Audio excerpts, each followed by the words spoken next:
आजपासून केवायसी झालेल्या महिलांनाच 1500 रुपये सुरू।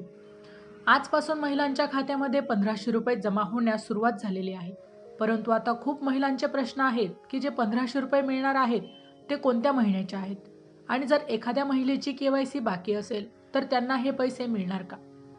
किंवा जर केवायसी मध्ये चूक झाली असेल, केवायसी अपूर्ण असेल तर अशा महिलांना ते 1500 रुपये जमा व्हायला सुरुवात झाली आहे का?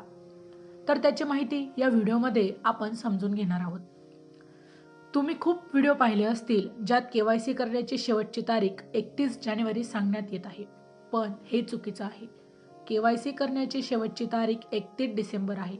अजूनपर्यंत ही तारीख वाढवून मिळालेली नाही। अजूनपर्यंत केवायसी साठी मुदत वाढ मिळालेली नाही।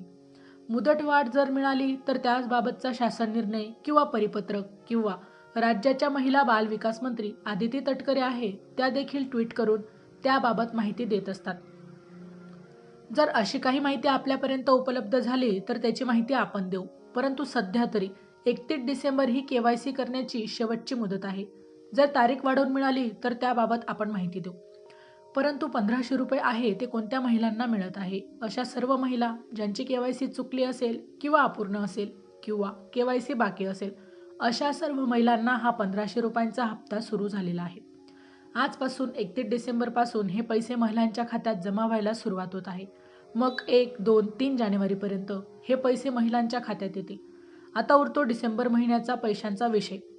तर डिसेंबर महिना देखील आता संपलेला आहे। 31 तारीख आज आहे तर उद्या 1 जानेवारी पासून नवीन वर्ष सुरू होईल आणि हा डिसेंबर महिन्याचा हप्ता तुमचा बाकी आहे तो कदाचित संक्रांतीच्या आसपास 14 किंवा 15 तारखेला महिलांच्या खात्यामध्ये पैसे येतील। आता हा नोव्हेंबरचा हप्ता इतका दिवस लेट का झाला? कारण तुम्हाला माहिती आहे की मागच्या महिन्यामध्ये निवडणुका होत्या आणि या पुढच्या महिन्यामध्ये देखील महानगरपालिकेच्या निवडणुका आहेत। त्यामुळे हा डिसेंबर महिन्याचा हप्ता देखील तुम्हाला 15 तारखेच्या नंतर कदाचित मिळू शकतो। त्यामुळे तुमचा हप्ता जमा झाला का ते कमेंट करून नक्की सांगा आणि लाडकी बहीण योजनेच्या सर्व छोट्या मोठ्या अपडेटसाठी आपल्या चॅनलला सबस्क्राइब करून ठेवा। धन्यवाद मित्रांनो, पुन्हा भेटू अशाच एका नवीन व्हिडिओमध्ये। तोपर्यंत जय महाराष्ट्र।